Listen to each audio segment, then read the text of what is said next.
9. Dude, shh. Do we not? Do we not? Yeah. Oh man. Hello everyone. How are you doing? Hello. You're right. It's been a while. Yes, we're out of I should practice. probably start this like officially, shouldn't I? Then go. You're live. Apparently, you're live in Pedals of Doom. So I'll start it properly. Welcome, viewers and or listeners. This is the first live cast in a while because we have a few technical issues. I mean, it was Yes. national, so it's not just a local thing. It's not like one of our radiators blew up or something. Or we had diarrhea or Indeed, something. yeah. This has been a whirlwind of a year. This has, hasn't it? It has. It really has. It just hasn't stopped. It's only for us though. No one else. Oh, absolutely, yeah. Everyone else has had a complete breeze of a year. Oof.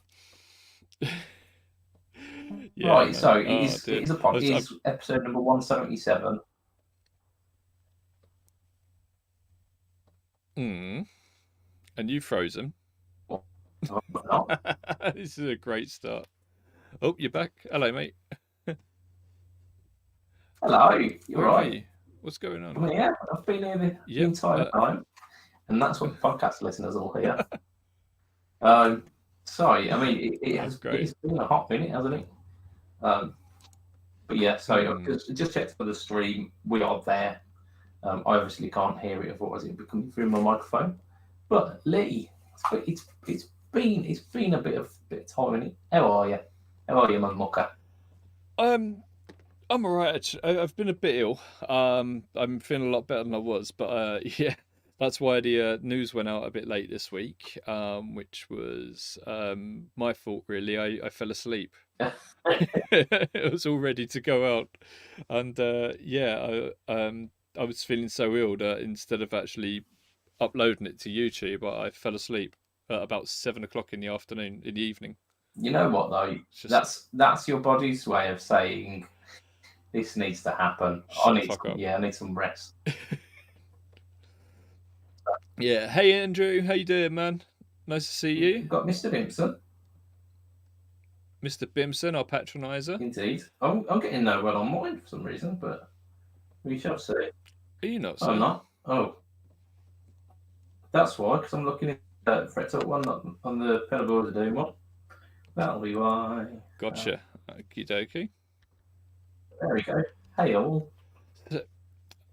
I've also been working very hard on a bunch of things that have been going on over the last month or so.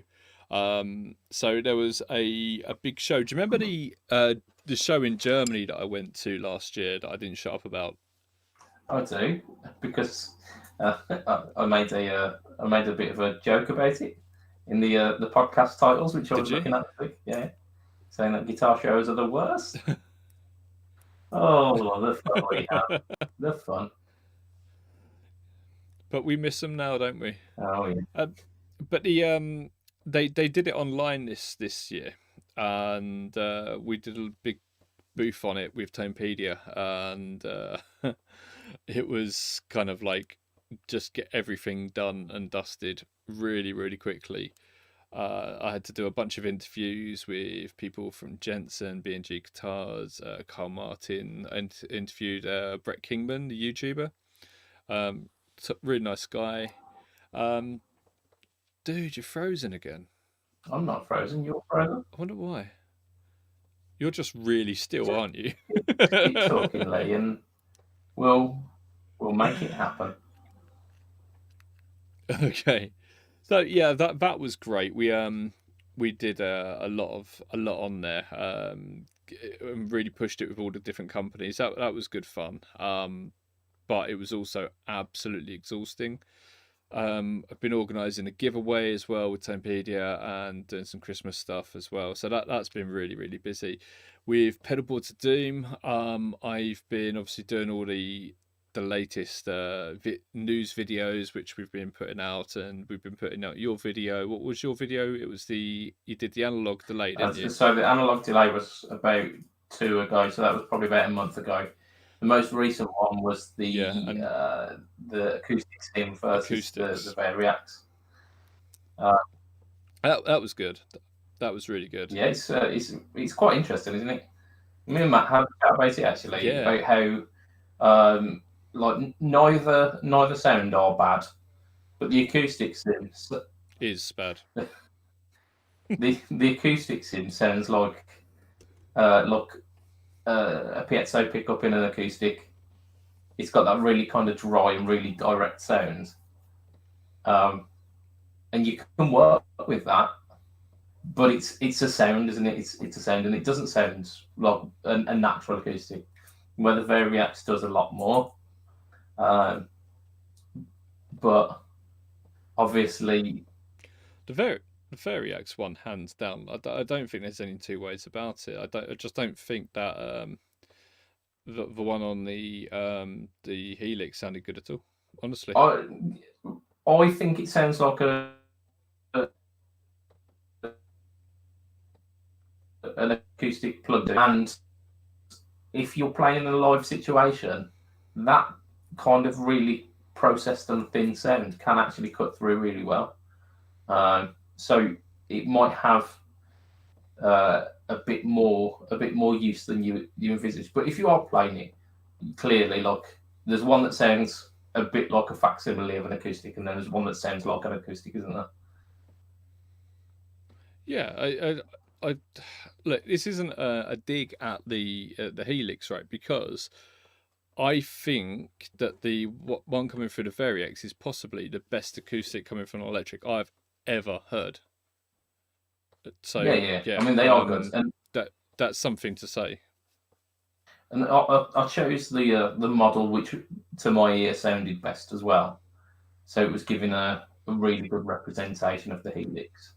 I mean, they all sound pretty convincing, but I think because it was a Martin, and it's like a big body Martin, so it's really deep and rich sounding. So it's easy to like. But yeah, I thought it was quite interesting. Was it a D28 or something like that? It was something. I can't remember. I'll put it in my. Most likely that sort of Bob Dylan, George Harrison sort of sounds. People are going to go, "Oh, he didn't use that," or something along those lines. But that's the sort of sound like I imagine from a D28, because that's the most famous Martin. I mean, they are lovely. I'll put my hands up and say that my knowledge of acoustic guitars is very, very limited.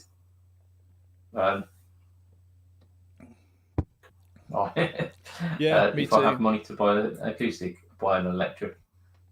And that's the way it works. Yeah, do you know what?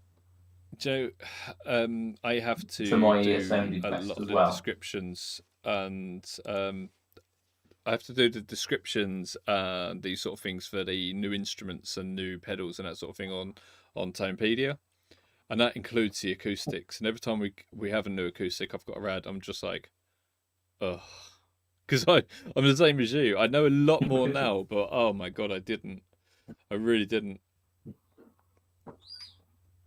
It's just, yeah, it's a bit of a pain in the bum when you don't know something, you've got to write about it.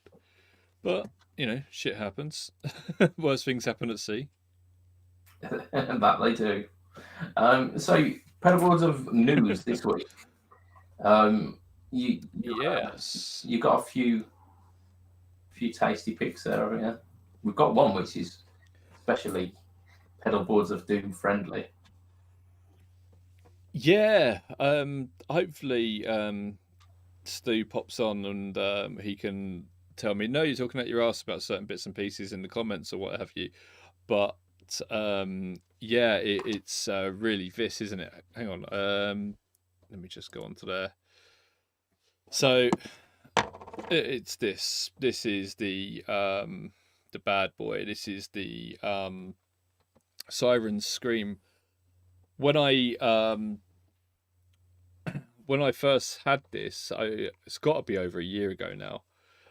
They're simply there was a different name for it. I can't remember what it was, but that's what we were going to go with, and turned out someone else had it, and it's been a really long drawn out process. It's like what clipping options to add and these sort of things. Yeah. Tuning it in. It's like Stu sent it over to us, and he was like, "What do you think?" And I was like, "I wanted it to sound more like the original BMB drive," and I sent it back saying it certainly gave me feedback, and he was really, really good with it. With Stu, he was like, didn't take any of it personally and these sort of things, but it sounded good even back then. Yeah. But you know what Stu's like? He's such a perfectionist, so it was all the way through. He was just like trying to make sure that it was absolutely amazing.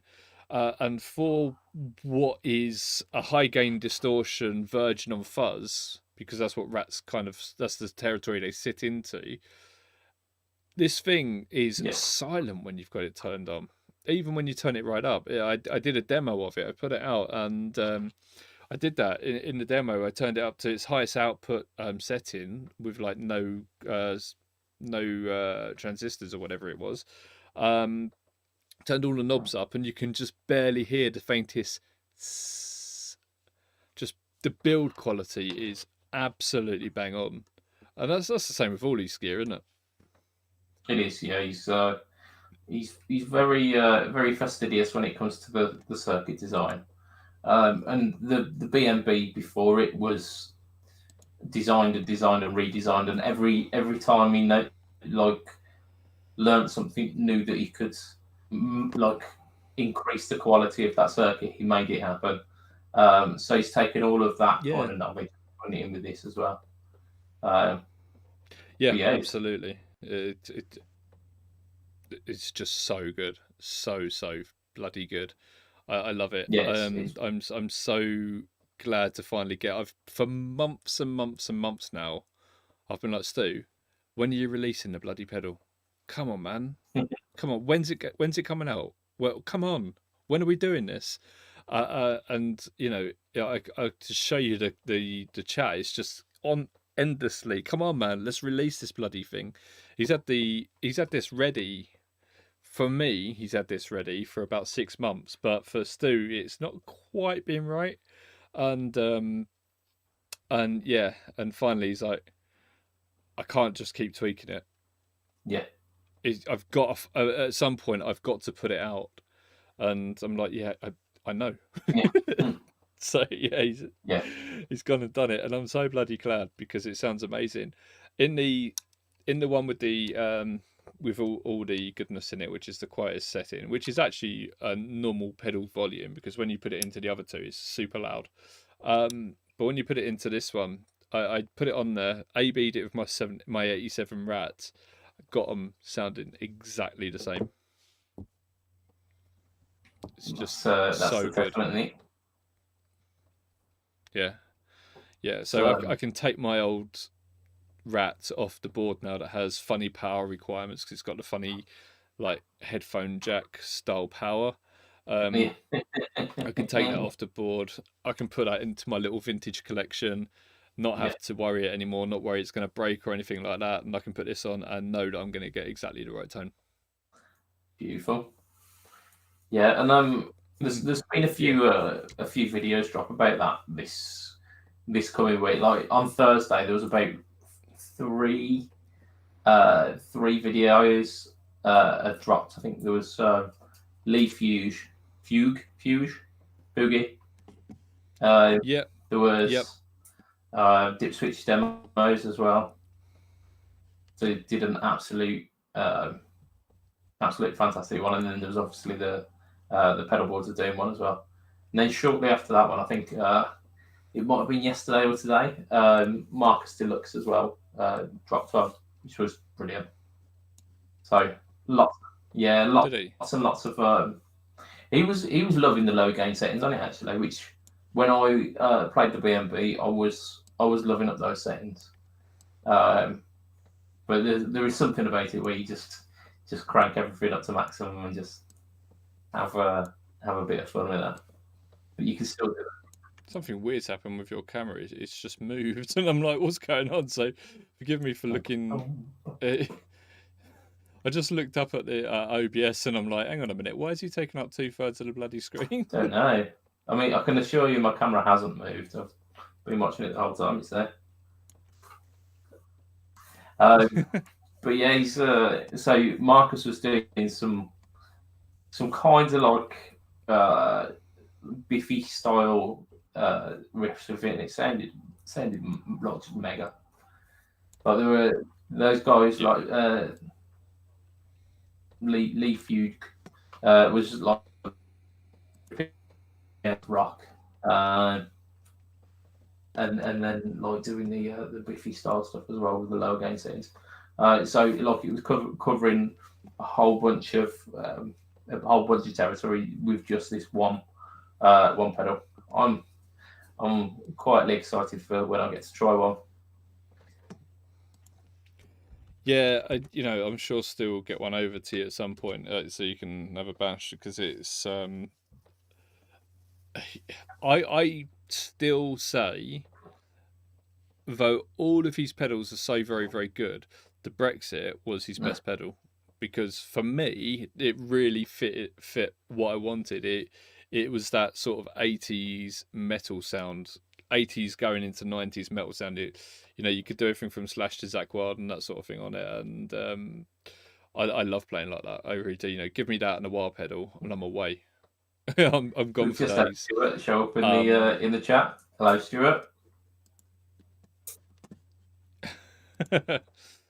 Hello, mate. Talking about you, not to you. Oh no, Matt's just chimed in as well. So Matt was going to join us today, guys, but unfortunately his Wi-Fi has not even 1 megabit of download. He's so bad he can't even watch this on his Wi-Fi. I imagine the Wi-Fi on the Isle of Man is being siphoned through a potato.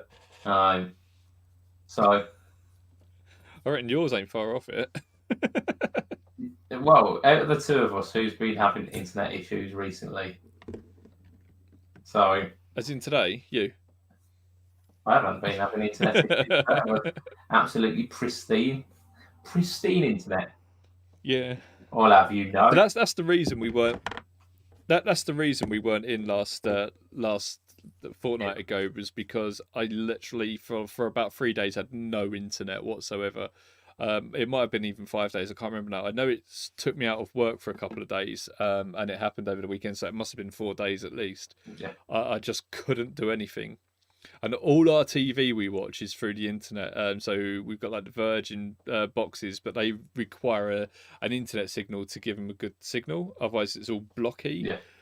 And so we were like, okay, what DVDs do we still own? And we were going through, and like it was basically the Harry Potter box set, which is fine. We love Harry Potter, but we were like, that's all we've got that we can watch with the kids. Anything else was horror films. Yeah, there's only so much Harry Potter. Only so much. Yeah, so it was and with the weather being crappy, we did go out for walks, but it wasn't ideal. Oh dear. Stu, how long have I been bugging you about releasing this pedal? Huh? So I think that might be what's affected the internet, to be fair. Like the poor weather. Yeah, it's pretty bad today. Is it windy up where you are? It's just generally grim, like wet, cold, horrible. The internet prefers to. It's not stopped raining here. Yeah, Wi-Fi signals prefer to go through warmer weather. I think we all do. But yeah. So let's have a quick bash about what I've been up to this week, because we'll get on with the show proper. Then we're already like 20 minutes in. So let's have a look. So what you say? I was gonna say, should we give people a heads up of what we're going to be talking about later, so they can start putting their 2 cents in the their tuppence in the whatchamacallit in the chat. What did you say? Go ahead then, Lee. Go ahead.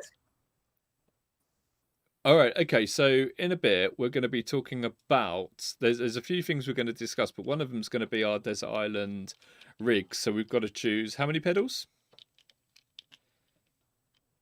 So you've got three pedals, I think it's two 5. guitars, and one 3 that you can pedals. take onto a desert island, and you have to play that forevermore. 3 pedals, 2 guitars. So what we want to know. Cool, nice one. So what we want to know is what's going to be yours. We're going to talk about ours, and we'll mention yours in the chat as well. And if you own a pedal company, you are allowed to include your own pedals. Just try and include a couple of others too. Hey. No, Stu's really good like that. Actually, he's really good at talking about other people's pedals. Unlike some companies, I know. He buys a few as well. Does ask to. He's like every week he buys a new fuzz. He's quite a fan of pedals, which helps us. Yes, I'm gonna go chronologically through me what we've been up to. So most recently, I released a video about the Backup Dancer by Jed's Peds, which is a optical vintage phaser, which is absolutely amazing. Probably the best phaser I've ever heard. Yeah, really, it's that damn good. It's such a big circuit that it barely fits in a 1590 BB. So it's a big one. It's got seven chips in it, and it's got a series of LDRs surrounding an LED. So it's optically based. It's really good. It's really good. Like you can get those phase 90 sounds out of it, but you can dial it back to get like real subtle shimmer, and you can get like some super sci-fi sounding like laser sounds. It's amazing. So I was really digging that, and I've dig it so much that I'm pretty sure that come the new year I am going to be replacing the phaser on my board for that one, because it's a good one. Yeah, did that. Do you remember that one I got from Svi Sounds? I think it was like towards the beginning of the year. The little small sized one. Yeah, there it is. Man looks for a pedal on the internet. He looks for a pedal on the internet. Makes noise. Do you remember this one? Nope. That's an optical phaser. It's got 4-stage and 2 stages, so you can switch between the two. Really cool little pedal. Yeah, different to the things like the Phase 90 and stuff. But yeah, I'm really enjoying this. But then I've got phasers on the old GT 1000 core. I'm loving that thing. It's so good. Anyway, this is what you've been up to. So go on. Tell me about your GT core, because we heard a bit about it when it arrived, and then we've heard like little bits since. But how you getting on with it? Because it's one of the big things this year, isn't it? Yeah, for sure. Let's put it this way, right? Anything that I want to make an example of, like say I'm doing some work for Tonepedia, and we had to do something that was to do with harmonies at the moment recently.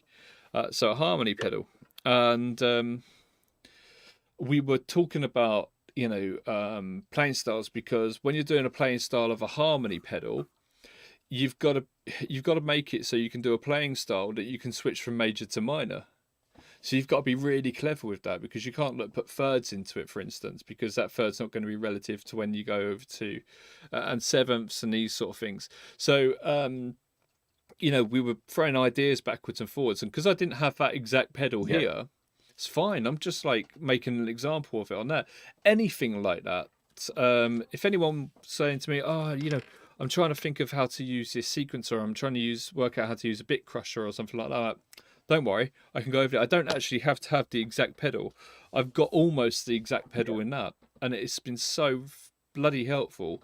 I know that's the same for all multi effects, but that's one of the big things for me in the last few weeks. Is it's just been, oh, okay, give us a second, pop over to that, running a line out of that straight into the door because it's got all the amps and everything built into it. Yeah. So easy. Really quick and convenient. And that's kind of what drew me to making the Stomp v Stomp series, is that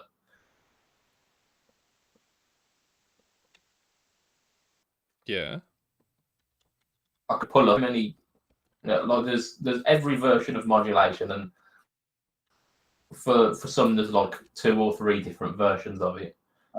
So you can A/B them against the actual pedals, and like if I was being particularly conservative about my pedal choices, I could probably do the majority of what I needed to do from the Stomp itself. I could do away with the pedals, but it's crazy. It is. But the Stomp v Stomp series has shown that actually, even though the Helix is a brilliant tool, in certain situations, can't beat a pedal. So I think absolutely agree with that. The it's just for the uses that I've been needing it, like for the things I've been needing it for. Not only has it like, for example, on the harmonizer, it's not like it just had a harmonizer on it. It had every different possible connotation of harmonizer. However many voices you want, you could add like more and more and more. I could sound like 4 Brian Mays if I wanted to. Do you know what I mean? It was absolutely fantastic, and the limitations just weren't there. I've not hit any limitations with it yet. It takes a little bit of getting your head round, but once you've got your head round one effect, the same applies to most of the others. And the question then comes in: how many phases have you had in a row? I'm gonna have to make a vid on that, aren't I? Gonna have to. I can't. There's no getting away with it. I'm gonna have to do it. You are. Oh dear. Maybe have like 2 stereo amps that are out of phase as well. Really get that phase tone. I just got a message from Stu, and he's having internet trouble as well. Really if I have money to buy a beer as well, well, that's the case for everyone today. So we will soldier on and see what we can get on with. Yeah, absolutely. Backup Dancer I did, but it was the first in the No Talk Called Tone series that has not featured the fabled pedal tray.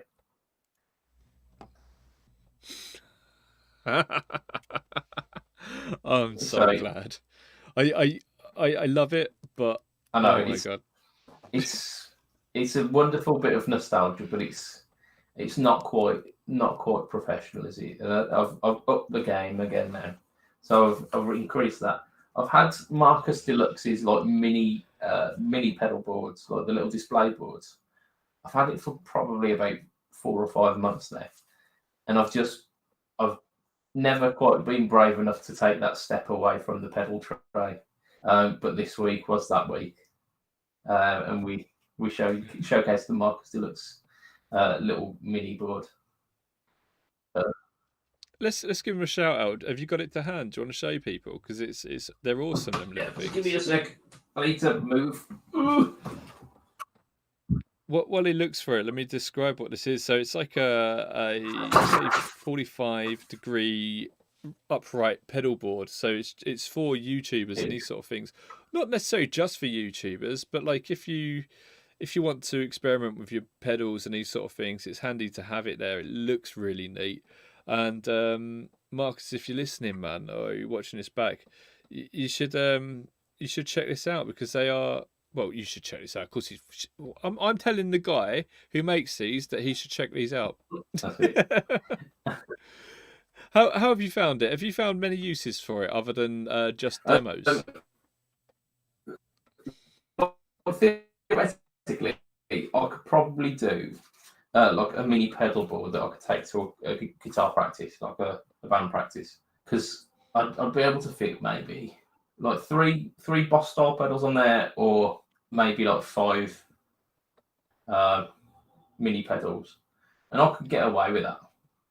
So I might try that as a challenge. But what I'm also thinking as well, in the new year, doing another little video series, getting an artist's tone out of this size pedal board. So like trying to replicate an artist's tone, but it has to fit within like upon this tiny little pedal board. Can I ask you a question? If you turn it round and lay it down the other way, can it act like on the floor? Yeah. So it's got a fat end, which you can lay it up vertically, but it's also got like like an A-frame kind of thing that you can have it as an angled pedal board. So it's really quite versatile. But it's used like a lot of these and the vert board, which has got like a little shelf on it. They're used by a lot of demo guys. Do you know what I think? I think if you're the sort of person who likes to have your delay and your reverb in the loop, but you don't want like massive 4-cable method running to your board and back, because it's an absolute pain in the arse. You could have that on top of your amp, and you can see what your settings are. You can go over and tweak it without having to worry. Yeah. And Marcus pre-velcros not only the top for the pedals, but also velcros like a couple of strips on the bottom side, the bigger end. So if you did want to have it like mounted via velcro on the top of your amp so it doesn't fall off, you could have that as well. Yeah, if you don't mind sticking a bit of velcro to the top of your amp, you're all right, aren't you? Yeah, I don't see why that'd be a problem. With the state of some of the amps that I've seen on the exchange, like a tiny bit of velcro is not gonna make much difference. So we've done that this week. The kind of new look No Talk All Time. I'm getting some good feedback on that as well. So the next No Talk All Time will probably follow a similar aesthetic. I will try and take. I've got like this tiny little plastic bag that some cables came in, and I forgot to take it out of shot. So for the next one, I'll do that. But for this week, you can have the tiny little cable bag in. You should get a little bag, one of these type bags, and just like put some like flour in the bottom of it or something. I mean, it essentially was just an empty one of those, but just off right in the shot. But it's all right. It's all right. I set it all up with a bit of because I recorded it on Thursday, ready for Friday, so I was in a little bit of a rush. Whereas this week I'll relax and take my time. Yeah, do you know what? I get that with the news every week. You know, because you're involved in that side of things with us. But the listener probably doesn't know that, we tend to shoot the news either on the Thursday nights or the Friday, because so many things get announced on a Friday and we release it on a Friday because that's when we get our most hits. So yeah, it is kind of like, what we're gonna do. We tend to plan a lot of the news beforehand, but it's a case of shooting it, editing it, and uploading it and getting it all done. Hence why on Friday it wasn't a case of just pressing publish. It was a case of like, that was shot, that was ready to go out, but it had to be uploaded and everything. And so by that time it was just like, yeah, I'm out. It's a peek beyond the door, that, isn't it? Like it's yeah, man. More than one occasion where on like Thursday night and I'm uploaded and it's getting to like 11 o'clock. I'm thinking, I've got work tomorrow. I need to not do this, but then I just soldier on through it and get it all done, get it uploaded and whatnot. But there are so many times where it's just like that is the last possible moment for me to do it. Yeah, Yeah, I'm starting to get things a little bit quicker now. I've got some better editing software that's more complicated, but it means that I can, once I've set it up once, I can then go back and just take that video out, put another video in, give some chops in there, and on the fronts and the ends and my little ninjas and all that sort of thing, they're already in place, more or Yeah, less. yeah. I've got like a template set for the no talk all titans and for the pickpockets and for the stomp v stomp as well. So it's all kind of templated. So I'm streamlining that workflow, but it oh there are some days where you just like, can I just not today? Can I just have a day off? Yeah, I know exactly what you feel, what you mean. It's I've kind of made a rod for my own back because I'm like saying, oh yeah, I'm gonna do this news every week, and I'm like, hang on a minute, what about when I'm having a holiday, or what are we gonna do then? So it's not like you can pre-shoot the news No, for the week. it's definitely not. So yeah, it might be a case that if you are watching that, you might end up watching one of our other familiar faces on the channel doing the news occasionally, whether it's a budget pedal chap here himself or Lowell or Mikey's hands doing it. I don't know. Yeah, it's not Indeed. unlikely. Let's put it that Indeed. way. Have you done I anything have, else, yeah, Scott? yeah. So I've recorded another three in the Pickpocket series, and the first one was out last Wednesday, so that was the Ibanez 1000 PG, I think it was called, which is like a celluloid, slightly larger than Jazz 3, but Jazz 3 like shaped pick. So I demoed that one. This week, coming up, I've got a Timbertones black horn, I think it was called. So it's like a buffalo horn.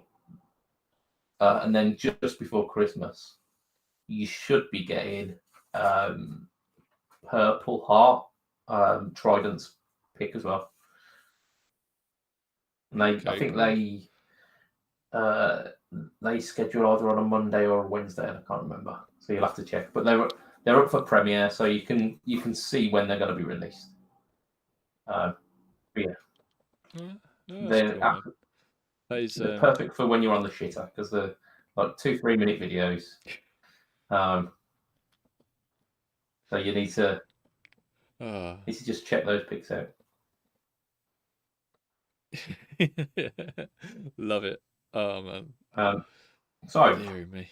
Should we go? Should we do one of these we shall games do. then? Because I'm looking forward to We these. shall I do. really am. Right. So this is our kind of segment of the show, which I'm going to deem Christmas kind of stuff, because it's relatively holiday seasonal related. And the first one that we do this. I think we've done it the last couple of years. Is we look at the websites that publish these lists of top 10 things you must buy your guitarist for Christmas, because they're usually not very good.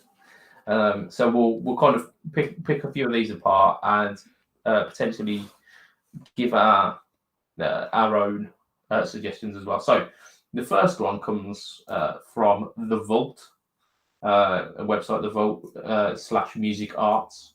And this one seemed like a promising list. So number one on the list was guitar straps, and then within that they also mention you might want to get them a strap lock as well.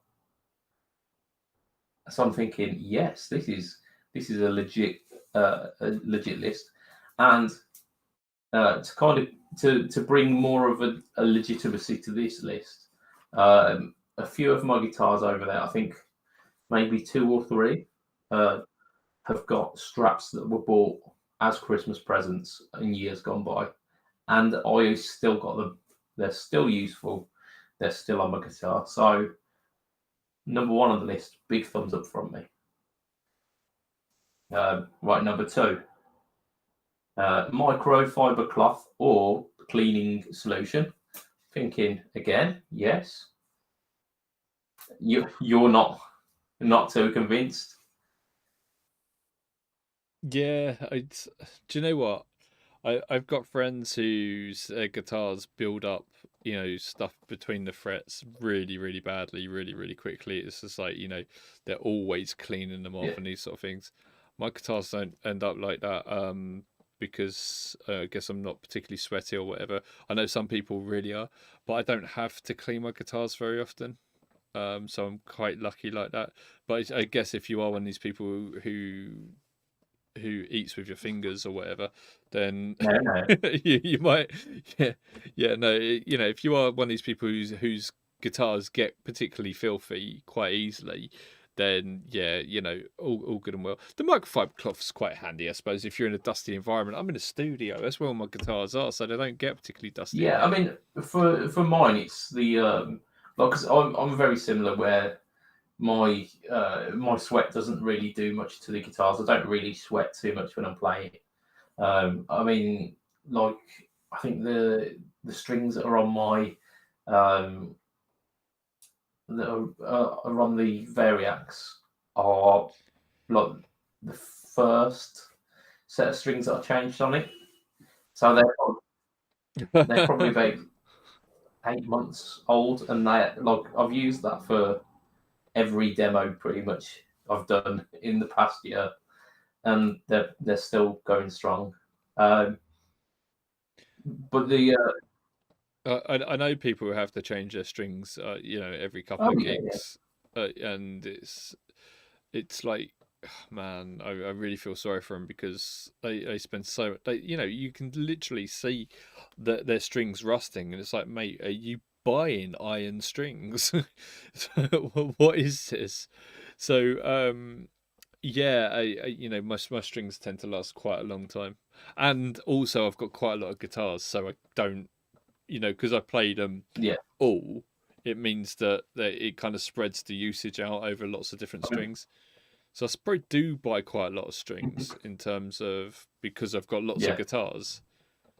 Whereas I know people who buy more strings than me, and they've only got one or two guitars. yeah. I mean, trying to maintain a guitar, if your skin basically corrodes the the guitar. The Earth, I thought you said. So, I mean, I'm very similar. I've got a huge bank of guitars, but like I say, by and far the most used is the Variax at the moment, because it just does exactly what I want. But I was, Are there sorry, can I just ask you, are there any tips on, are there any mentions of Velcro on this? Because one of our YouTube viewers, Caffel Daily Music, said it's hard to get good Velcro these days. I've said Dual Lock's pretty good, but are we going to cover any Velcro on this there list? is no one mentions Velcro, but that's always a decent one, isn't it? Like a roll of decent Velcro would be a good one. But we'll add that when Yeah. we're doing our amendments to the list. But yeah, like the microfiber cloth. I recorded a video not so long back of the flying V that I've got, and in the video you can see all of these like fingerprint marks because the light's hitting the guitar at just the right angle, and it's really annoying. And if I had a microfiber cloth to just give it a little bit of a dust down, it would look beautiful and shiny and amazing. So I'm down with that. I think that is a very thoughtful and very useful present. Yeah, I don't know if the viewer can see, but my Bernie over behind me, which is black gloss, dude. Oh mate, fingerprints all day.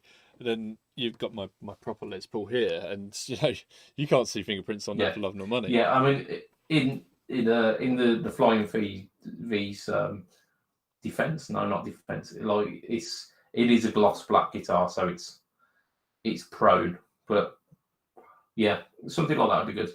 Number 3, picks and strings. So like coming back to it, like if you, it's very personal, isn't it? Like if someone bought you a pack of like some exotic picks, Because I know like Timbertones do like a 4-pack with like a little tin. If someone bought you that, it's like nice little experimentation, some exotic flavors, and then a little tin to keep your picks in. That's sound. No, I've been through this. I've done this. My mate Alex, I don't know if he's listening, Alex Wrigley. We've bought each other picks before. I've bought him stone picks and stuff like that. And do you remember that wooden pick that I was talking about when we had our pick guy on? Yeah. A friend of mine gave me that. That was Anthony from Folks and Guitars. He was like, "Here, take this, try this out."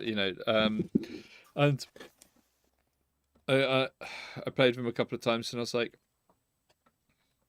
nah, I think it's such a personal thing. I don't, unless someone's buying me the exact picks that I use, I don't want someone else buying me. I've got to be in the right mood to try another pick, and if I'm going to go and buy, if I want to try it, I'll go and buy one because they're not expensive. Well, I know some of them are stupidly priced, but they're not expensive things. That stone pick I got for Alex actually was bloody expensive. I think it was about 30 quid or something. I can't remember. Yeah, maybe not as much as that, but yeah. But I got one free, which was interesting. So don't tell him that. But I can't believe that because stone is really hard to shape, isn't it? Yeah, but God knows where it is, and that's the other thing about picks. I don't know where my wooden one is. They yeah. Whereas these things, they're 10 a penny, almost literally. And sorry for the viewer there. The Jazz Freeze. I could throw that over there and not really give a damn, but I'm not wasteful, so I'm not going to. And I've got this box here, and it's just full of picks, absolutely full of picks. Oh. And it's just full of Jazz Freeze. If you want to give someone a Christmas present, don't give Lee picks. Give me picks. I'll happily go with picks. Yeah. I've got a big tin full of, and it's growing. I need to get another tin actually because it's overflowing. But I didn't realise I've got a gravity pick. Yes, I've got a few. This is actually from JHS. Can you see this? I can. Yes. It's from JHS, and it's a gravity pick, and it's angled at every single point. I didn't even realise I owned that. That's interesting. Let's see what I can show you here. See this one? Yeah, it looks very, very similar. It's very blurry, but it's see-through and it's there you go. This is a guitar note as well. Gravity pick. I know. Yeah. Interesting. I'm going to have to try that out. I'm going to put that over here to the side, and I'm going to try that later. Yeah. Because I'm in the mood, and I had the choice. It wasn't forced upon me. I've probably had that in there for years.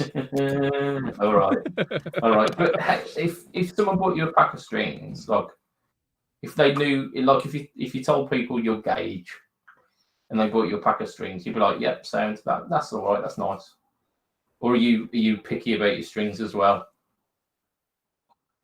Oh God, yeah. Oh. Yeah, absolutely. If someone were to buy me strings, it would be these are the strings I want, right? So it would be basically the NYXL balance tensions.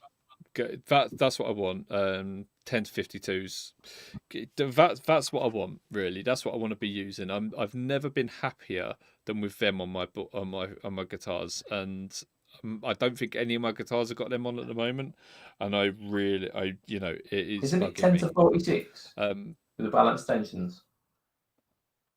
Oh yeah, it is. Yes, so the 52s is what I used to use for going for those sort of Zakk Wylde sort of tunings where you like getting the dropped D and stuff like that. Oui. But yeah. But so you've pretty much said, oh yeah, I'm very picky about my strings, but I don't have any of these strings on my guitars. So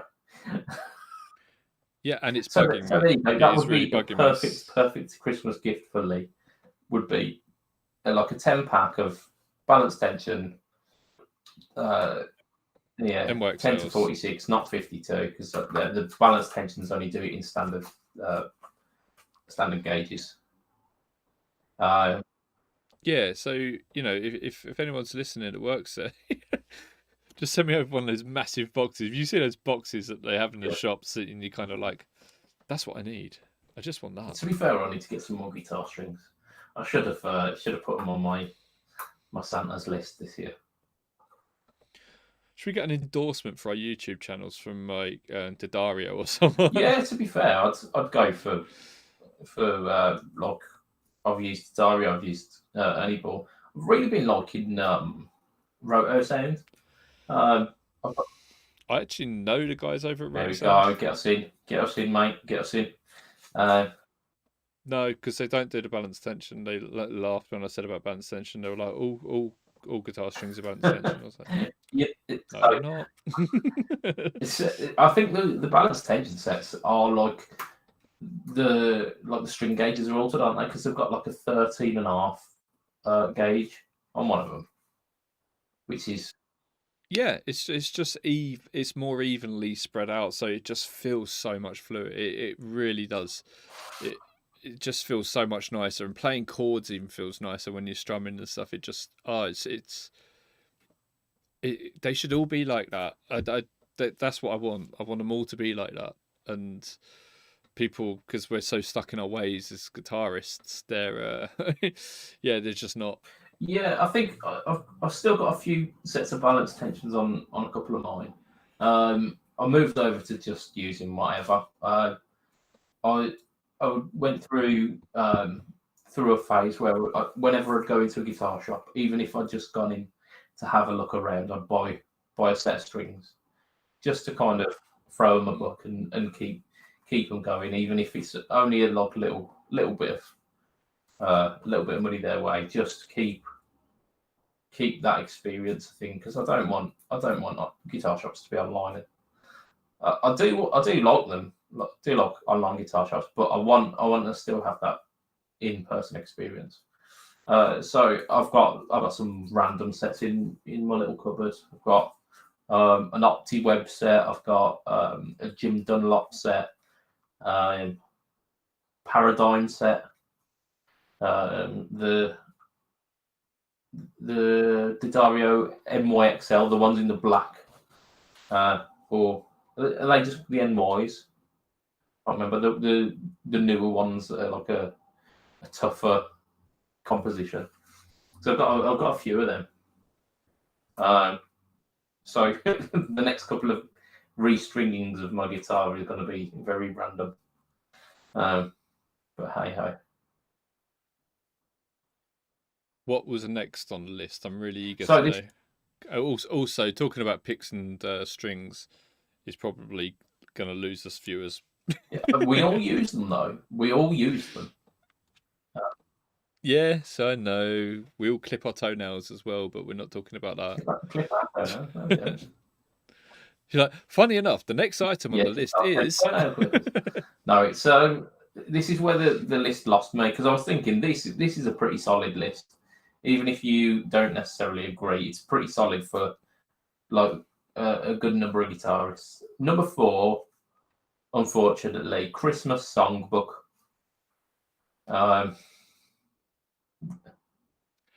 There is nothing more that I would want to not open on Christmas, I think. For 2 reasons. Number one, like if it's a Christmas present, it's got to be a year before that book becomes useful again. Yes, exactly what I was thinking. Exactly. But number 2, like if I wanted to learn a Christmas tune, and like the majority of them I know kind of off by heart already now, because I've played in bands and played in like covers, outfits and whatnot. If I wanted to like find a Christmas song, say there was a new Christmas song comes out, I'd go on Google, I'd go on Ultimate Guitar and see what's going on there, or I'd go on to and learn it wrong. Or I mean, chances are I'd probably go onto YouTube and like stream the song and then work it out myself. But if it was So sometimes there's a middle ground, isn't there? You like look at the tab, watch someone else, and you kind of like learn the basics of it, and then you kind of go in and then just correct it yourself by listening to it. Absolutely. So that is a big swing and a miss right there for me. Christmas songbook is an absolute shit gift. Almost like Any sort of songbook, yeah, songbooks really. in general, not particularly great, and anything kind of Christmas related as well. Like if someone gives you like a Christmas decoration or something, you're like, yeah, cool. That's going to be on a tree for like 5 days, and then it's going in a cupboard for a year. Yeah, you say that I got a guitar Christmas tree ornament about 4 years ago for Christmas. From one of our Swedish relatives, and I was like, "Oh, okay." And we did put it on the tree the next year, and I was like, "Yay!" I was really happy the next year when I pulled it out, and I was like, "Oh yeah, To be this." fair, I've got a few of them as well, little But wooden ones. when I got it though, I was like, "Ah, thank you," and I thought, "Well, great." Well, we weren't even in our own country; we were in Sweden at the time, so we didn't even have our tree to put it on. And and I was like, "Oh, okay, lovely, thank you." But the next year, it really came into its own. I was like, now that makes sense. Yeah. So maybe you have to be a bit more patient. But again, like the Christmas songbook, I just don't think in this day and age, I don't think there's any need for that nonsense. And then number Yeah. 5, because this was a list of only 5. It says a gift certificate for a music shop. Like, Okay. it's a cop out. How much? However much it is, I'm thinking, okay. Someone gave you £1,000 to spend at Anderton's. Yes, You'd be but if happy. someone gave me £1,000 to spend it anywhere, I'd probably be happy. So, Well, yeah. If you had £1,000, right? Someone just gave you £1,000, and you could spend it anywhere, and you went and just spent it on guitar stuff. There would be someone saying to you, "You could have bought anything with that. You could have spent that on a new car or you sold your old car and upgraded your car. You could have spent it on something sensible. If you've got it and you can only spend it in a guitar shop, it's like, yeah, no one's going to say I anything mean, now. I can spend this on whatever I want. legit, but I've been in receipt of guitar shop vouchers before, and the feeling of obligation made it really inconvenient. So Yeah, yeah, it's a bit like those, those experience gifts where you get to go and drive a car or something like that, and they are fantastic. You get this experience, and you're like, awesome. I'm really going to enjoy that. I'm really glad I didn't get one of them at the beginning of 2020 because you just wouldn't have been funnily able to enough, use it. I got my missus a few of those last year for Christmas, and yeah, they've not been usable. No, imagine a bunch of those companies have probably gone out of business Yeah, now. Bless them. That's a unfortunately. shame. This year, all of her presents have been tangible. So Yeah. I say that though, I have had some great experiences from them. I got to fly a microlight. I got to go to a zombie day experience. That was fantastic. Yeah, I've had some really great experiences with them, but you have to use them within a yeah. I year. mean, it's that obligation thing again, isn't it? And Yeah. the guitar shop gift certificate that I got was for a guitar shop that I didn't really know where it was. It was like a guitar shop local to the person rather than like a chain of guitar shops. And Not local to the person from the uh, Sahara. and so it was just really inconvenient. And then when I went in there, it was like a really small small music shop, which didn't really have a great deal of just anything that I wanted. I ended up just buying guitar cables because I was like, well, I'll use them. And to be fair, I've still got them and they still work. So yeah, but not quite as exciting as it could have been if it was a big shop like GAC or Anderton's or what's the one over in Chelmsford? I can't remember. But yeah, Peach and Yeah. all these sort of places, and PSM and that. But yeah, you go in there, you can basically get what you're after, and if you can't, they'll get it in for you. Absolutely. So that was the good list, and then we've got the bad list now. That Yeah. was So the good world list. music, the world music blog has a similar kind of top 5 list. Well, they had a couple more, but I've whittled it down to like the top 5 of that list.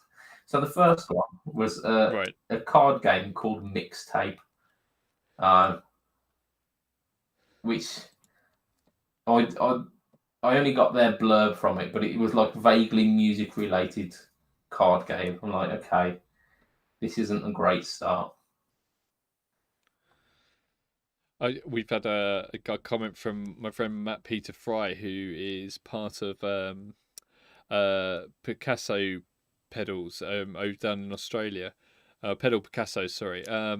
And he has said $1,000 on really good cables, boring but awesome at the same Yeah. time. It wasn't £1,000 on cables. it was slightly less than that, but yeah. Yes. So the first one was this weird kind of like vaguely music related card game. Number 2 in their list was vinyl turntable socks. Yep. What? Vinyl turntable socks. Number 3, face masks with band logos and band albums on them. Okay, cool. But it depends if they get the band that you like. But did you see like ones like the Colour Sound ones? Yes, yeah. I think Stuart got one of those, didn't they? Yeah. I was talking to Anthony Macari the other day about him. He's such a nice bloke. He really is. If you get a chance to talk to Anthony Macari, do it. He's such a nice chap. But yeah, Stu did get one. They're so. I really want one actually. They are really, really cool. Yeah, I just don't think I'm into the whole fashion face mask thing. I just it's not for me. It's for 2020. Yes, it's exactly that, isn't it? It's because come 2025 or whenever this is all blown over and we're back to a form of normality. So when we've all got 4 arms due to having the jab, super COVID by that point. But yeah, so face masks, which this one I thought was legitimately quite good, and I never thought of like a Bluetooth aux controller or converter. Sorry, so something that's got like a 3.5mm jack to like a Bluetooth dongle, and then it converts that input into a Bluetooth input.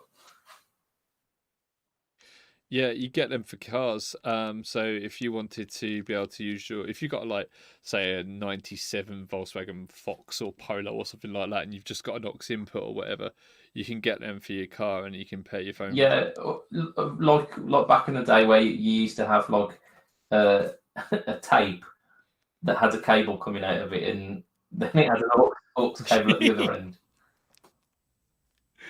Yeah, I never had one of them, but I saw them a lot, and I was like, yeah, you know what? That's really cool. That's really clever. Fuck knows how they work, but that was really clever. So it's like the modern equivalent of that. So like if you've got an amp, for example, that doesn't have an aux in, but has got like a return or something that you could plug that into. You could have like you could be jamming through like songs from your phone or something. Yeah, or you can get Wazrares and it does it automatically. Yeah, you could do, but don't want them. And then what else have we got? So we're kind of getting towards the end of it now. Pick holder keychain, like a little leather leather pouch for picks that goes on your keychain. Like, do you not have a wallet? Dude, do you know what? Right, check this out. Wrong one. Oh, balls are on all the others. I bought some really cheap guitar straps because I was like tired of just swapping my guitar straps over all the time. And I'm not gigging most of these guitars, so I just bought like some really cheap guitar straps. They were like $5 each or something like that. They've only got little pick things on them, so you can like store picks into in the pick strap. I was well chuffed. Fair play. I like. I've got picks kind of just lying on the table in front of me.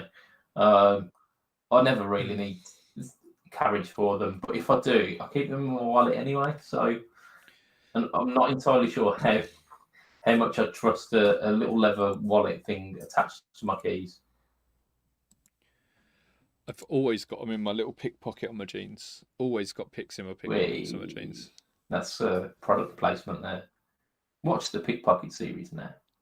Oh yeah. And then what? The final one. A Tower Records T-shirt. I'm just like, okay, whatever. Exactly. And then record player slip mat. And this particular one that they were advertising, looked like a pizza. Because their excuse for it was that 2020 is going to be the first time in history since the release of the CD where CD sales are less than the sales of vinyl records. And you'd be like, that's only partially related to records selling more, but also it's mostly related to no one buys CDs anymore. It's relating to the fact that CDs are a dying medium, and streaming far outweighs both of those put together. But there are some people with a nostalgic kind of rose-tinted glasses for the vinyl experience. I do like the sound of vinyl. I got a bit of a hipster when it comes to vinyl. I haven't got, well, actually no, I have got some, but I haven't got a vinyl player. But it does sound better.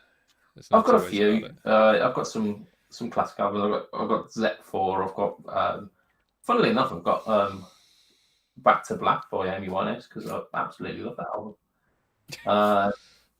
Yeah, brilliant album. We were listening to Lana Del Rey today. Did you ever listen to her? It's very good, very good. Similar sort of similar in that she's like very strong woman, and unique in her approach. Okay. I'll say I'll check her out. Maybe I will, maybe I won't. She did that video game song. You'll know it. She's got like two really the Mario famous songs. That's the one. That was a classic. That was. Do you know the song Blue Velvet? You know, she wore blue, and so on and so forth. Velvet. Whoa. Yeah. Yeah. She did a cover of that. I didn't know until today. I was just listening to it with my wife. I was like, oh my god. It wasn't good. It wasn't terrible, but the original is such a brilliant song. Beautiful, beautiful song. Speaking of not good, I heard Miley Cyrus's cover of Black Dog by Led Zeppelin. That wasn't good at all. I've heard of that. I saw people talking about it. I was like, I don't know. I didn't even care if it was good. I just didn't want to hear it. Yeah, I mean, she's done some pretty decent covers. Her cover of Jolene was heralded as rather nice. And to be fair, she's made a career. Like her singing has made her a career. So she's accomplished, but she can't do Zeppelin. She just like the range isn't there. The power weren't there. There was a lot. It seemed like really forced and really screamy. But hey. Do you know who would do that song really well? Greta Van Fleet. No. They do it really well. William William Shatner Shatner. would not do that. Has he not done that already? Like, it seems like something. Oh, most likely. I don't know. Hey, mama, said the way you move, gonna make you smile, gonna make you groove now. Yeah, I don't want to hear that as much as I don't want to hear the Miley Cyrus version again. I really want to hear it now. I really There you want go, to hear Shatdog. it. Get on it. I'm looking at the time. We're at an hour and a bit. So I you know what? I'm enjoying myself. I don't care if you want to carry on going. I'm happy to because it's missed you, man. We haven't chatted in ages. we'll swing round to the desert island rigs. In fact, actually, before we do, what would you add to that list? So what would to I the add to list that of list? like stocking fillers for guitarists? What would you add? Do's or don'ts? Do's. Something like a small pedal. So I'm thinking about making a video on this, and I've asked in the comments on Pedalboards Doom what people think. You know, pedals under 50 quid, basically stocking filler pedals, or more to the point, when someone turns around to you and says, "What would you like for Christmas?" and you're thinking, "I can't be cheeky. Everything that I want costs more than £200. Anything under £200, I don't really want." But I can't say, "Oh no, don't get me anything," because people will just get you something anyway. So if you can turn around and say something that's maybe £20-30, something along those lines, you know, then it's good. So I'm thinking about making a video on this, and I think you're on for a bit of a winner if you're not really going to go out maybe and buy some of these Donner pedals or these Amazon pedals, but if someone bought one for you, it's a great opportunity to just go and try it. And if you don't like it, you can just sell it on or whatever. But it's a great opportunity to maybe try a type of an effect that you wouldn't normally go out and buy for yourself. So if you're not a flanger user normally, you could say, okay, what about this Electric Mistress copy or whatever, like the Mua Elect Lady. I think that's more than £50. But if you wanted to go and get something like that, a lot of people rave about that. So there's some pedals like that I'd probably add to the list. like mini pedals and like you say, especially like these cheaper Chinese ones. Maybe even giving one of the Amazon ones a try, because, like you say, I'm not going to buy one personally, but if someone bought one for me, you're damn right I'm going to be rocking it. I'm going to be giving it a go and putting it through its paces. Check out the Nux pedals first, though, because they are Nux pedals, and you might find it's a bit cheaper. I'd go one further than that and go to say like a pedal kit, like a Jez Peds or a Fuzz Dog or Bits Box or something like that. Yeah, but you know the person you're buying for. If they've never gone near a soldering iron before, and you buy them like a PPL, thing, then they're going to be well out of the league. If you're just buying them a 5-component fuzz, like a Fast Fuzz or like Super Hard On or like an Acapulco Gold, something like that, would be within the realms of possibility for someone who hasn't soldered before to be able to get that working. The other thing I might recommend is you could pop over to Phil at Pedal Patch and buy someone a 5-patch cable. Yeah, completely. Like solderless. I think that's a fantastic little stocking filler. Absolutely, and if you get like 2 or 3 people doing that for you, that's an entire board's worth of patch cables, then, isn't it? Yeah, I don't know how much they are. I can't remember, but for a small one, it's probably anywhere between £20 to £30. That's sort of Christmas present money, absolutely. Isn't it? Well, you could there was like Practical Patch as well. They were doing like patch cables at like £4.5, I think, for a pop. Get a couple of them, like 3 or 4 patch cables in like very well built Tech Flex and like Nutrix jacks and whatnot. Beautiful. Yeah, the guys actually work together occasionally. So the guys at Pedal Patch and Practical Patch, they tend to Phil and I can't remember the chap's name, but Chris, yeah, they tend to work together occasionally, just to help each other out and recommend one another. So yeah, it's yeah,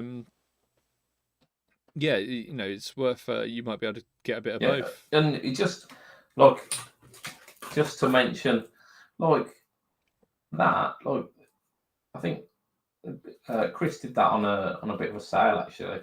But like 20 quid for a really nice patch cover. This one's actually one of the ones that's got like one of the silent jacks. Looks flesh So colour. it's orange with like a sandy tech flex around the outside, which does make it look unclothed. It does. But yeah, I mean, every so often when Chris has got like a little bit of a deal going on, a little bit of a bargain, I'll go, yeah, I'll chuck him like 20, 30 quid. Here you go. I'm grab me another cable, and I'm now at a point where I've got more cables than I need. But like it's awesome. Like I got the choice of like my weird flesh coloured cable, or I've got like a little forest green one down here. I've got a purple one somewhere. It's all good. So like they're interesting interesting cables, and do you know what? I've just thought of another thing that you could have. If you're a user of something like Two Notes or someone like that, you can buy them a voucher for some cabs. yeah, very very good. Yeah, getting some virtual cabs. That kind of thing does require a little bit of like a little bit of knowledge about the person, doesn't it? It requires knowing whether that person does have access to like a way to use wall of sound or a way to like a cab. Well, everyone can use wall of sound. Not if they ain't got a computer.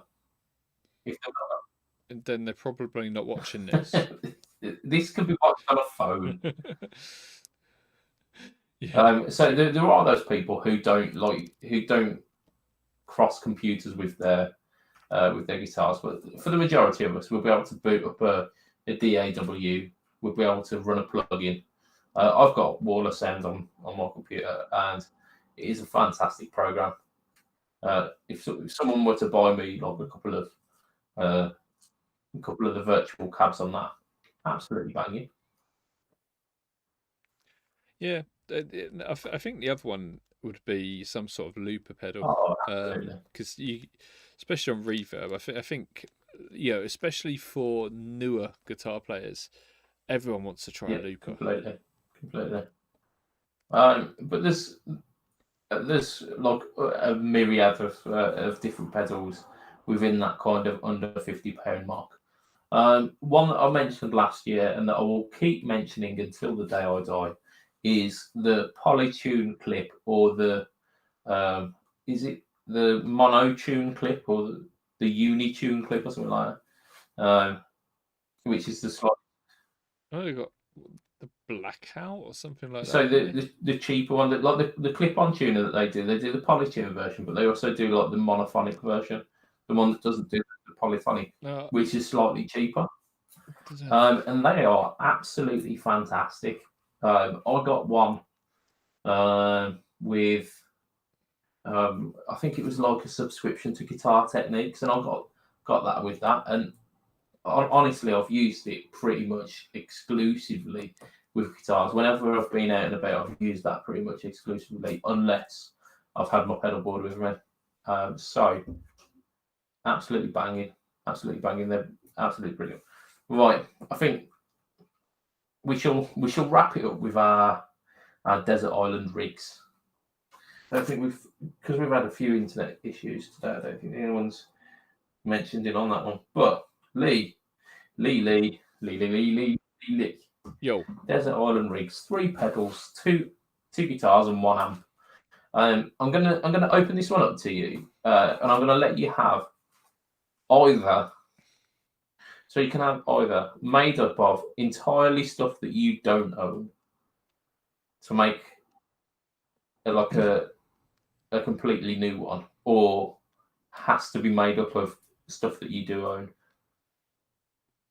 I think it's easier for me if I do stuff I do own because I know it. Go on then. So, what are your three Yep. pedals if you had to go for three?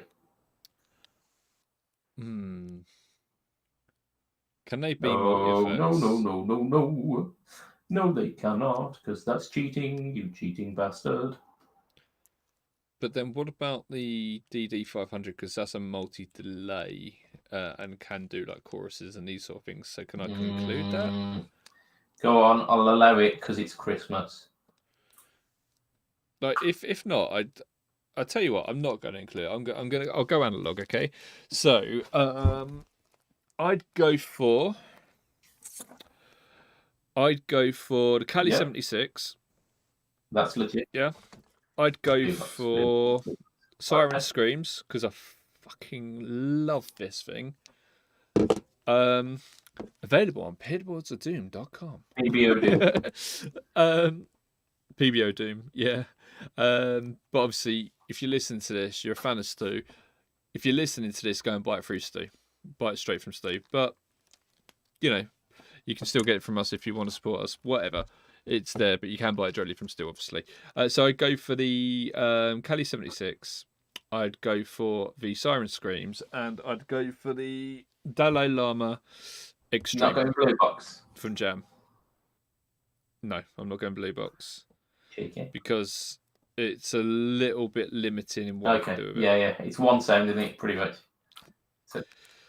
But I can make the Siren Scream fuzzy, and I can do an octave sort of thing on the Delay Lama Extreme. Cool. Right. So I can get close to it. Two guitars. That's two guitars. Has to be my Les Paul Strat. Yeah. So red Strat. Is it MIJ that one? Yeah. Cool. Yep. Yeah. Decent Strat. Yeah. Decent Absolutely. Strat.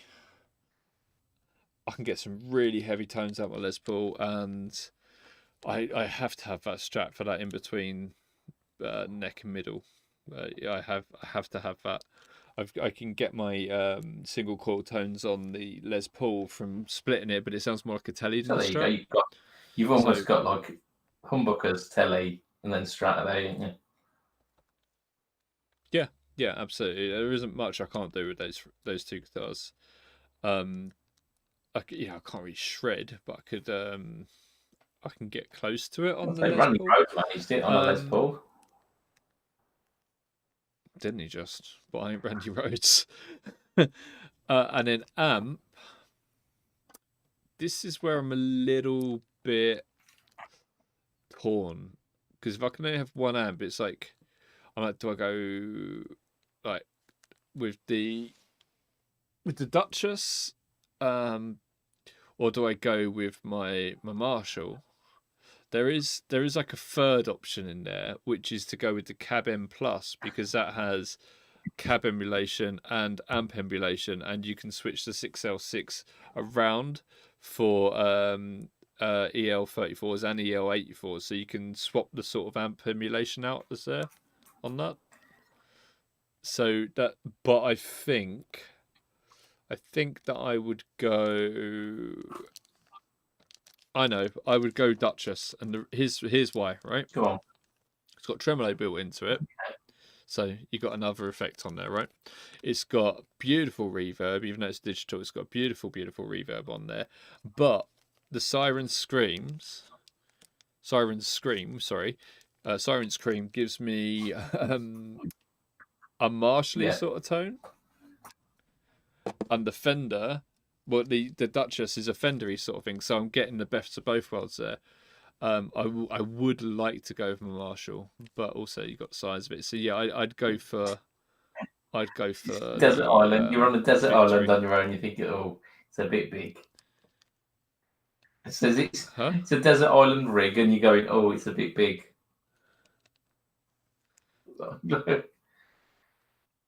Yeah, I suppose. But then it's like, which cab would I take? Yeah, you would get to choose a cab, because I can't just stick you on a desert island with a Marshall head, but no, no cab. That would be really, really cruel. Do I take my 4x12, or do I take my Tuba 12? Because the Tuba 12's got a greenback and a V30 in it, and the 4x12 is for greenbacks in there, which is what I've got the Victory into at the moment, which is a bit of an odd way of doing it, I know. I think I would take the Zilla because it sounds fantastic. It sounds more like a 4x12 than it does a 2x12, but it's more cutting, so I can get those sort of metally tones if I want to. Good on you. Good on you. Yeah. Go on. What about you? Right, I've got to do 3 pedals, and I'm going to surprise you here. I'm not going to go for the Mojo because it's a really good kind of bass drive. Not like bass guitar, but like basis for drive. But it requires other pedals to add to it to really get the best out of it. Whereas I've got like the 001, or it might actually be 000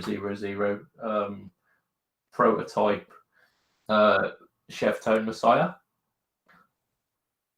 and that on its own will do like the lower gain Marshall-y kind of drive tones, all the way up to kind of pushed. Almost, I think with this prototype, it almost does like an overboost where it sounds almost like it's got a fuzz going into the front end of a Marshall. Nice. So that would be wicked, and that pretty much covers my my drive setting. I'm gonna go. So I'm gonna toss up here between the backup dancer, the Jedspeds phaser, which is absolutely brilliant, or this Moen Shaky Jimmy, because they're both like obnoxiously big but sound fantastic. Let me suggest that you could probably get vibey sort of sounds out of an optical Yeah, phaser. go on. I'll throw the backup dancer in there then as well. So I've got those 2, and then what am I going to go for now? I'm going to go for, I've got down here, I've got a Hello Sailor Range Master, which again is obnoxiously massive. And I think that with the Messiah would just be like tonal nirvana. Dude, reverb So delay. that's where like the amp. I don't really have a great deal of choice. I've got like a Black Star H25 down here, or I've got a PV Classic 30, and the Classic 30 has got reverb. There's also got a really nice drive channel. Just sounds fantastic. So that's going to be that, and it's got the verb. So the guitars, when I did this without like outside of my own rig, I missed off a telly. So number 1 is going to have to be on there. So my ESP telly is going to have to be there. And then I think as long as I can get it refretted and get it set up a little bit, I'm going to go with my first Squire Strat. I am. Really? See, are you not thinking Variax here? Because you've got like so much on the Variax. Nah, fuck it. Like as much as that's available, I don't tend to use it all that much. I use it for the mag pickups, and I love the sound of the mag pickups. I think it sounds like a really great guitar, and it plays really well. And if I was taking them today and I couldn't get the Squire refretted, it would be the Variax based on just the mag pickups. But my Squire Strat is an HSS, so I've got the humbucker tone there as well. It's got the Tex-Mex pickups, which sound fantastic, even though Matt tells me otherwise. And it was my first guitar, so if I'm on a desert island forever, it's gonna have to be, and it's gonna be my first love almost, isn't it? Yeah. Okay.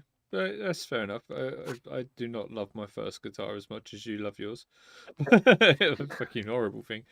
We've had a couple of comments in. Let's go through. So We'll get Phil out of the way quickly because it's just a quick one, which is Phil Dyer, who you may remember did the GT 1000 Core demo.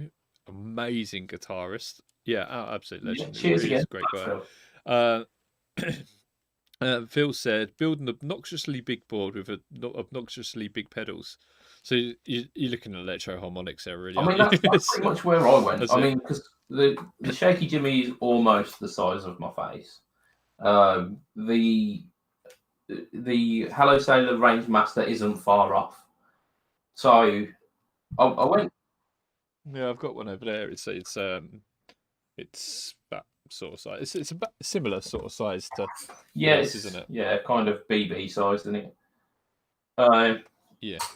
So I'd go for that. I might even, before I get thrust onto this desert island, I might ask if Yeomans would make me a 2-foot switch BB version of the Messiah, so I can have the low gain high gain mode on a foot switch rather than a toggle. You could probably do that yourself, but if getting the chap to do it for me, and it would be official, then it wouldn't be like some crazy ass modded version. It'd be like official Chev Tone Dual Messiah. Phil said that should be the deciding factor. Is it bigger than your face? It is. It's a legitimate unit of measurement as well. All right. Okay. So I've got to open this up for a second because comments have gone down a little bit. So we have. Oh, come on. Sorry. Come on. Phil said that should be the deciding factor. Yeah, you shouldn't sing that. You don't want to be singing that. Okay, all right. So, Mr. Bimson has said his 3 pedals would be a Razor Dead, his Marshall Governor, which he won from Tonepedia. Nice. Yeah, so the one you hear on Tonepedia is the one Andrew's got. And a plethora. What is the plethora? Remind me. Verb, is it Digitech, that one? Andy, remind us, would you? Andy, can you hear us, mate? Andy. His 2 guitars would be his Eggle New York, and which is set neck Finline T with P90s, and TOM. What's TOM? What? Tom, but like with hyphens in between. Oh, TC Electronics Plethora, of course. No. He's 2 guitars, Eggle New York and set neck Finline T Telly with P90s and TOM. So it's a type of pickup, I'm guessing. I'm not sure. His amp would be the AC30. Yeah. I'd be happy with that. But the Plethora was the TC Electronic one, not the multi effects one. Tunematic. It was Tunematic bridge. So it's a P90s Finline Telly with a Tunematic bridge. TOM. Trying to be super cool, aren't you, Andy? Like the Jim Atkins one, isn't it? The Jim Atkins Telly, 2 P90s Finline Tunematic bridge. It's essentially like a Gibson Telly. Is that not what Matt's got? Something like that? No. He's got he's got humbuckers in his, hasn't he? It's Filtrons. And the bridge is, of course, yeah. It's just a standard hardtail. Yeah. So it sounds like a nice rig. It's definitely different tones between the 3 of us. Yeah, we should start a band on this weird desert island. He said, "Yeah, it's a telly with all the ports fixed." Isn't that called an Esquire? Right, I think that's where we're wrapping it for today then, because I can't be having this this anti-telly nonsense. Right? How is that anti-telly? That is the original telly. The original telly was the broadcaster. Yeah, if you like, but the Esquire is basically a telly with a single pickup, which is the pickup that everyone plays.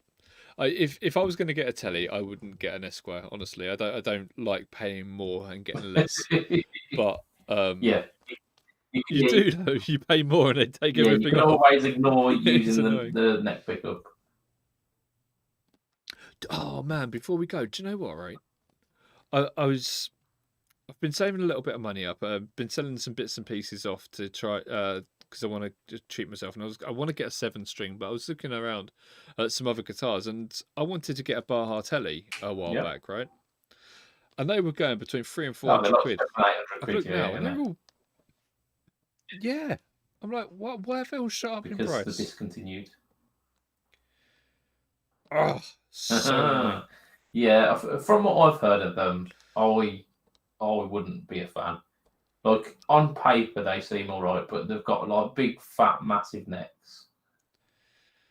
Yep, cool. For a telly, Nah, that's good. nah. I like a playable neck. Anyway, come on, let's wrap this podcast up. So, thank you to all for joining in today. We had a little bit of a rocky start with the internet playing up, which means that I'm going to have to do some editing this week. But thank you all for joining in, and thank you for those who contributed to the comment section. Big, massive shout out to those people who are Patreon supporters. Andrew Brimson, who's in the comments today, is one of those. And for as little as $2 a month, you can also be one of the cool people. So if you go patreon.com/FretTalk, you can find out how you can support this show.